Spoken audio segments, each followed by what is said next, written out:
It is the 2021 All Elite Wrestling Draft here on the Squared Circle Psychobabble. My name is Michael Valenti. Joining me is Ralph Valenti. Every year on January 1st, we do our All Elite Wrestling Draft where we try to predict who will be on the AEW roster by the end of 2021. A lot of free agents coming out at the start of 2021 from New Japan Pro Wrestling and Impact Wrestling, Ralph. So let's get started here. Let's start with New Japan Pro Wrestling. The ace of New Japan Pro Wrestling is a free agent, according to Fightful.com. His contract was through 2020. Hiroshi Tanahashi is who I'm talking about. Obviously, there is ties to AEW already, where he had a shot at the AEW Championship against Chris Jericho at Wrestle Kingdom 14. So do we see the ace as the all-elite ace? I am going to lean towards no with this one. I think that he's going to stick around in New Japan Pro Wrestling. We obviously know that he's a little bit older. I mean, we've seen guys certainly much older than him still perform at a high level, so I don't think that would be the issue.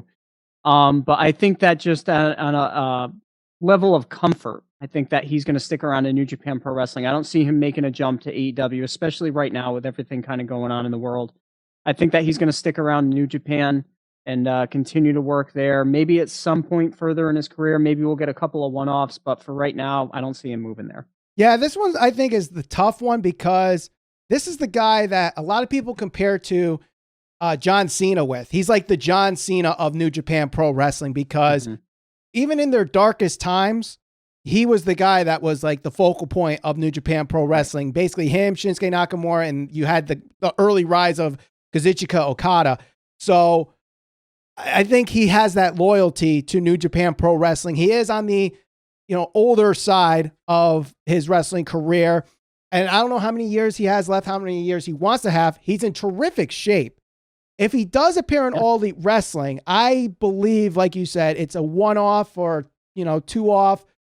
It all depends if there's this partnership that everybody wants to have.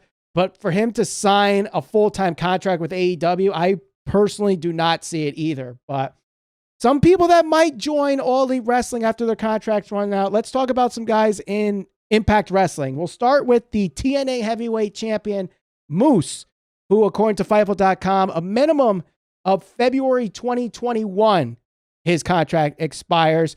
This is a guy I've seen on social media. It's a little polarizing. I think some people say he's going to be a huge draw if he goes to AEW, and some are like, he needs to stay away from AEW because he's going to deter fans. I don't know. I mean, he's got the size. He's got the look. He definitely could be a big player, but where do you see him going? I think he sticks with Impact. I think that right now AEW has enough guys that are of the, bigger size guys. And I thought that was something that right at its beginning, right at the beginning of AEW and its formation, people were so critical of the fact that they didn't have these bigger guys, but they were able to go out there. They got Brian Cage. They got Lance Archer. They got a handful of other guys that, can really fill that role. And, do you want to bring another guy like Moose in for the sake of what? Like, where would he fit in? Yeah. Now, granted, it's probably a talent that they wouldn't mind having, but I don't think they need him right now. It's not like he's a big enough name. Some from another company like a New Japan, a guy that's big in New Japan Pro Wrestling, I think that would make a lot of big waves. If they signed a big guy from WWE, I think that would be certainly a big thing. If it was like a Kevin Owens or a Seth Rollins, somebody like that, somebody more established. Moose is a guy, you can bring him in, you could build him up, and you can hope that he gains some traction, but there's no guarantee of that. Like, he doesn't have that momentum that he's going to carry over with him despite being the champion in Impact. So I don't see him going there. I see him sticking around in Impact. Maybe going to another company, maybe something like Ring of Honor or somewhere like that. But AEW, that's a no for me. Yeah, I think this one is tough because I definitely see the potential of him being a big main eventer if AEW books him right. But like you said, there's a lot of big guys there. They have Lance Archer, as you mentioned. They have Wardlow. They have Hager. There's a lot of big guys. They definitely upgraded the size within the past year at All Elite Wrestling. And I don't know if Moose is really the guy that can take them to the next level. There's some people that might disagree with me and you on this, and I'd love to know in the comments section what they think of this. But if this is probably the most reluctant, I'll go with my decision, but I say he stays with Impact Wrestling. I think he definitely is a guy that can help them more than he can help AEW. But given his size, I wouldn't be surprised if WWE tries to get their hands on him too. So we'll see where it goes. But let's move over to the women's division, Ralph. And I think this is AEW's Achilles heel. A lot of people think that as well. So there's some big names out of Impact Wrestling that are becoming free agents, according to Fightful.com, in early 2021. And we'll start with Taya Valkyrie. Her contract ends January 2021, according to them. Now, she has appeared on a few episodes of BTE in years past. I believe she was part of All In, if I remember correctly. So this could be someone that AEW definitely has their eye on, but she's also married to John Morrison, so WWE could definitely try to keep them together, and John Morrison might play for her. Where do you see Taya Valkyrie going? This is a tough one because, like you said, is it WWE? Is it AEW? I think that the most immediate need for her and her skill set would certainly be AEW, considering the one spot where they need to get a little bit better. Even I think most of their hardcore fans would admit this is their women's division, and they're taking steps in the right direction. But to land somebody who is as good as she is in the ring, I think that would certainly do them a lot of favors. I'm going to say she does end up in AEW. I have a feeling that's where she'll end up. I think that they're going to make a big push for her. And despite being married to John Morrison, who's in WWE, I mean, look, I wouldn't suggest that he would regret his decision to go to WWE, but I don't think he envisioned himself in the role that he's currently in right now. I mean, I know he has a great relationship with The Miz and all of that type of stuff, but he's probably, a lot of fans probably feel like he's capable of a lot more than what he's currently doing. And she might be looking at that and saying, well, I'm going to go somewhere where I can really make a mark, and she'll have that opportunity right at the start in AEW, whereas she goes to WWE, she might have to work her way up through NXT, go to the main card, all of that stuff. So I'm going to say AEW. Yeah, I would think if she wants to stay with John Morrison and they work together, obviously WWE is the way to go. Yeah. I think career-wise, I think the smarter move would be AEW, but I wouldn't also be surprised if she stuck around Impact Wrestling. Like, she's a big player in Impact Wrestling. Now, the question is, do you want to be a big fish in a small pond, or do you want to try going to the ocean? That's the question. And I think right now, I would guess AEW, Impact, WWE. That would be my guess. So I'm going to agree with you on that one. I'm going to go yes to AEW on that. Now, the other woman that is going to be a free agent, her contract isn't until a little bit later, and that's Jordynne Grace. Her contract is reported to be done on May of 2021, according to Fightful.com. This is someone that's got size. She's athletic, and again, she also has her husband in Ring of Honor. So obviously Ring of Honor doesn't really have much of a women's division, but where does Jordynne Grace go? I think she might be someone that a lot of people are going to be looking after. I'm going to go AEW again. And the reason is, if there's one area, look, I mean, their men's division, whatever it may be, singles division, tag team, that they're okay there. They have more than enough talent. They have more than enough young guys that they're trying to develop. The one area they're trying to get better at is their women's division.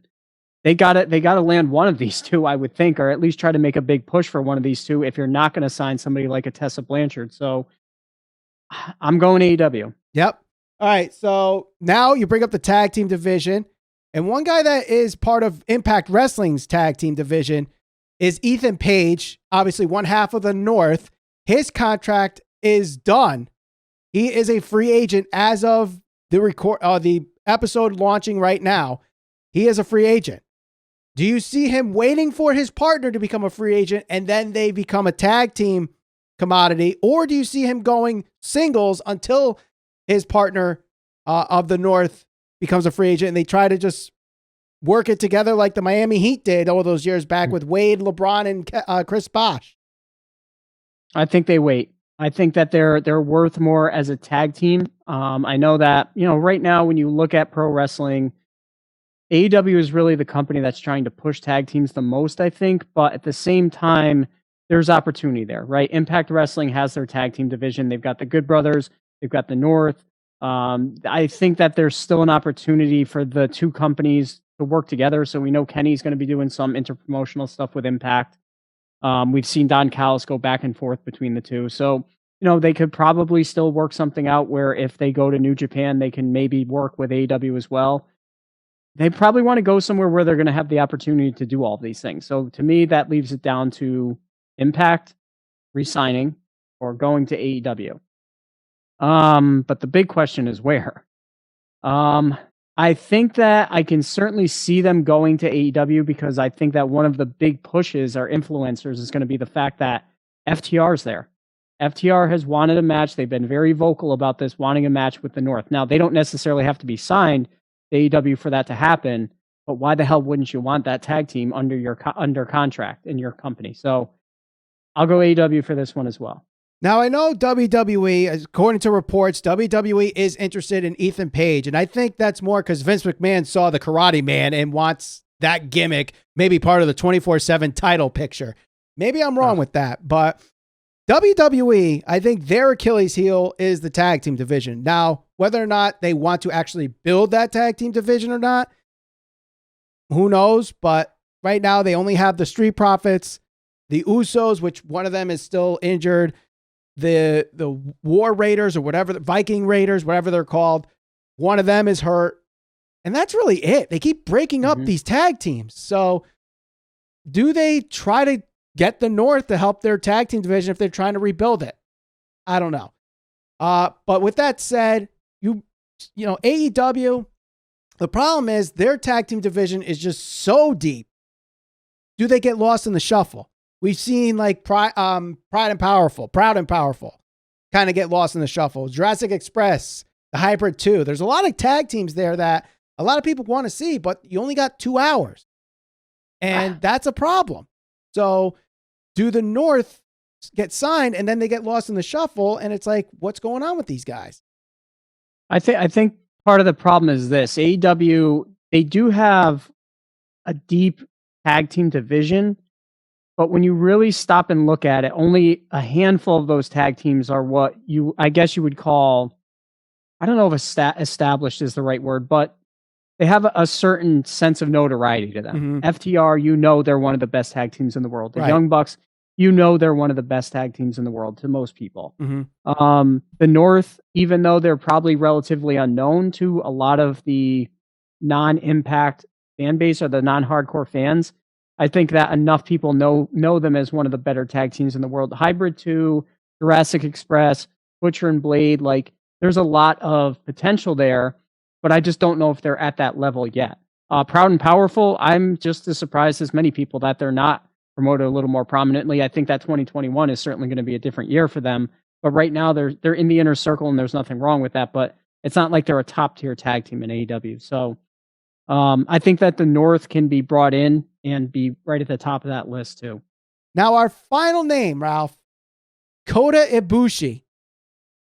This is a tough one because you have, yes, he just got this contract from New Japan, and as soon as he got it, he's been pushed as like the guy in New Japan Pro Wrestling. But obviously, a lot of people know about his relationship with Kenny Omega. So does Kenny Omega lure him to the United States and become part of All Elite Wrestling full time? So Kota Ibushi is probably one of the more difficult ones to predict because, like you said, he does have the relationship with Kenny. But he has been pushed pretty strongly in New Japan Pro Wrestling. I think the likely scenario is if there's anybody that Kenny's going to go back to New Japan and work with other than Okada, it's going to be Ibushi. I think that for maybe a one-off situation, I can see him coming to AEW or doing something with Kenny, especially if Kenny's going to have a long title run. But I don't see him leaving New Japan Pro Wrestling. I don't know if it's a level of comfort or just because he's been pushed strongly. I just don't see him leaving. I think he stays in New Japan. I don't know. I think this is going to be an interesting one because it all depends on how Wrestle Kingdom goes. Because if he ends up losing either his match with Naito on night 1 or if he wins that match and loses to Jay White in night 2, those could be his last matches in New Japan Pro Wrestling if the report of his contract expiring are true and he hasn't re-signed anything. Right. But he, like I said, the guy was pushed very strongly, back-to-back G1 climaxes. So there's definitely that we want you to be the guy of New Japan Pro Wrestling.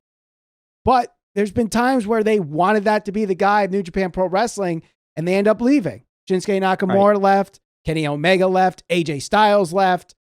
Does Kota Ibushi do the same thing? And it all depends. Also, the other thing, are we getting this AEW New Japan partnership? A lot of people, I think, want it, but it's going to be hard to really confirm that it's definitely happening. With that said, I'm going to roll the dice. I'm going to go bold on this. I say it happens. Kota Ibushi's all elite in 2021. Interesting. It's possible. I just don't know. I don't see it happening. I see a match with Kim and Kenny in 2021, but I can't see him working for AEW full time. Well, it's going to be a long 2021 to see if any of these guys end up in All Elite Wrestling, either part-time, full-time, whatever the case may be. Let us know your predictions on these guys, whether or not they sign full-time to All Elite Wrestling in 2021. Don't forget to share us all over social media. We're on Facebook, Instagram, and Twitter, SCPB Podcast. And to join the conversation, subscribe, hit that bell for notifications, and we'll talk to you all on the next episode.